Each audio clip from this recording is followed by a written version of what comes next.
Lois told me there was some funny business. Yeah, what of it? Well, it's just, I can't help but feel a little betrayed, Brian. Lois is my wife. Well, you don't deserve her, you know that? Say what now? You don't deserve her. Well, who the hell are you to tell me how to run my marriage? You can't even hang on to a girlfriend for more than a couple months. Lois told me there... Okay, any questions before I go on from here?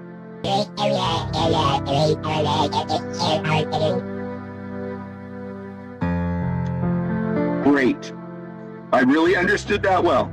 Okay, any questions before... This girl suddenly gets an idea. She shoves her half-eaten popsicle into the horse's mouth. With just one bite, the horse finishes the entire popsicle. The girl opens another new popsicle, takes a bite, and gives it to the horse again. The horse still finishes it in one bite. Looking at the completely clean wooden sticks, the girl becomes sure that the horse Sonia will win first place in tomorrow's race. But before the race begins, the girl's father, Cohen, checks Sonia's legs and notices that one of them feels a little warm, so he suggests that the owner replace Sonia with another horse. But the owner says that a prince from the Middle East came specifically to watch Sonia's race. He refuses to replace her. The race begins. Sonia does not disappoint. She quickly takes the lead. The girl happily cheers from the side. But suddenly, Sonia falls down. Seeing this, the girl immediately climbs through the fence and runs towards Sonia. Unfortunately, Sonia's right front leg is broken. She will never be able to race again. The owner immediately decides to put Sonia down. This makes Cohen extremely angry, so he decides to buy Sonia for $3,000. The girl looks at Sonia, who her father bought with all his savings, with hope in her eyes. In the following days, Cohen puts all his effort into treating Sonia. Meanwhile, the girl rushes to the stable after school every day and quietly watches Sonia. Soon, Sonia's injured leg miraculously begins to recover. The playful girl cannot resist trying to ride her. Cohen worries that something might happen, so he immediately drives after them. But Sonia keeps running faster and faster. Cohen has no choice but to step on the gas, drive ahead, and stop Sonia, saving the girl. Later, a worker tells Cohen that Sonia's speed just now reached over 45 miles per hour. That is already the speed of a top racehorse. Cohen immediately asks a veterinarian to examine her. He discovers that Sonia's leg injury has completely healed, so Cohen decides to let Sonia return to the racetrack. But on the day of the race, Cohen discovers that Sonia's leg is warm again. He asks a worker to take Sonia back to the stable for a checkup, but the worker says Sonia refuses to go back. Cohen goes to see her himself, and Sonia seems to tell him with her eyes, "What is the point of living if a racehorse can never race again?"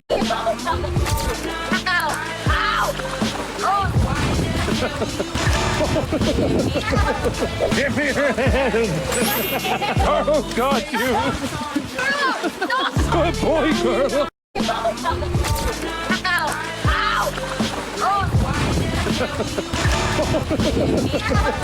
Give me your hand! Oh, God, you! Good boy, girl!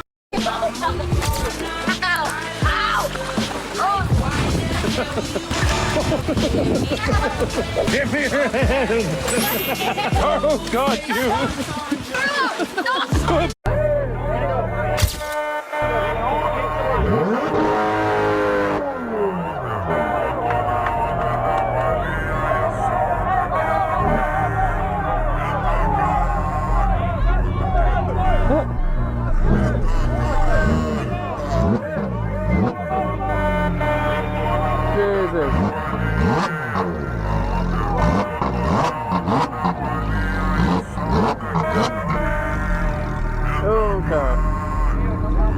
But what the H2 rider did next, nobody was ready for. Start the bike! Off the bike! Control! Loki, start the bike. It'll scare him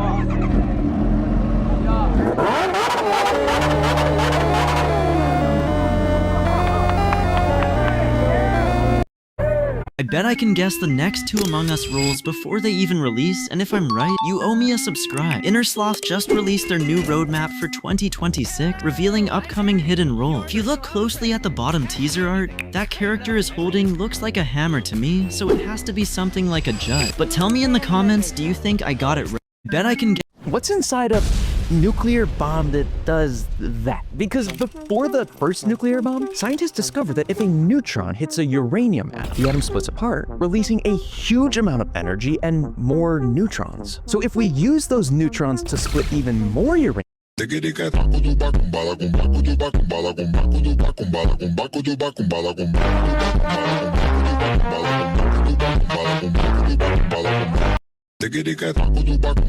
My neighbor tried to drag my Rottweiler off the porch because he thought I bought a very realistic lawn ornament. Bear didn't even look at him. He's 10 years old and his arthritis is so bad that once he lies down, that's where he lives. Kids pet his head on the way to school like he's made of stone. I leave the back door cracked so he can come and go, but most days he doesn't bother. Nobody's ever given him a reason to get up. Until one night when I was upstairs, I heard metal scraping against glass. I peeked out the window and saw a guy in a hoodie working a crowbar under my kitchen window frame. He'd walked right past Bear on the porch twice, and Bear didn't even blink. He got the window open and climbed inside. I could hear his boots hitting the floorboards as he moved through my house with a flashlight. He stopped in the hallway right below me, going through the coat closet. I heard him whisper, "Jackpot," and I reached for my phone. That's when Bear's shadow shifted on the porch, slowly, his old joints popping in the quiet. Bear walked through the cracked back door. His thick nails started clicking against the kitchen tile. Then came the growl, low and deep. The thief spun his flashlight around and Bear was standing in the middle of the hallway, staring at him in the dark. The guy dropped his crowbar and screamed, "I thought you were fake!" Bear didn't run. He just walked. One heavy step, then another. The thief bolted for the kitchen window and tried to scramble out and got stuck halfway through the frame. Bear walked up, grabbed the back of his jeans, and held on. I came downstairs, turned on the lights, and looked at them. "Bear, drop it." Bear let go, and the guy crashed headfirst into the bushes outside. Bear was back in his spot before the cops even showed up. My neighbor watched them pull the guy out of my bushes, looked at Bear and goes, "You're telling me that thing is real?"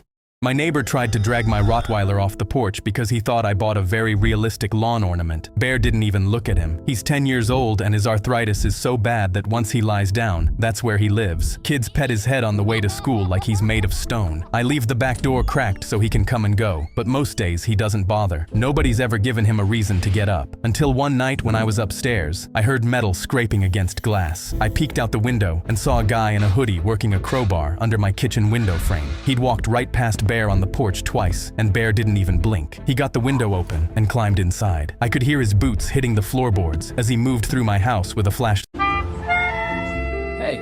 Excuse me? Unless you're 6 feet tall, making 6 figures and got a stable career, you can't talk to me. My parents surprised my twin brother with a BM. Did you do your chores? Yes, you did.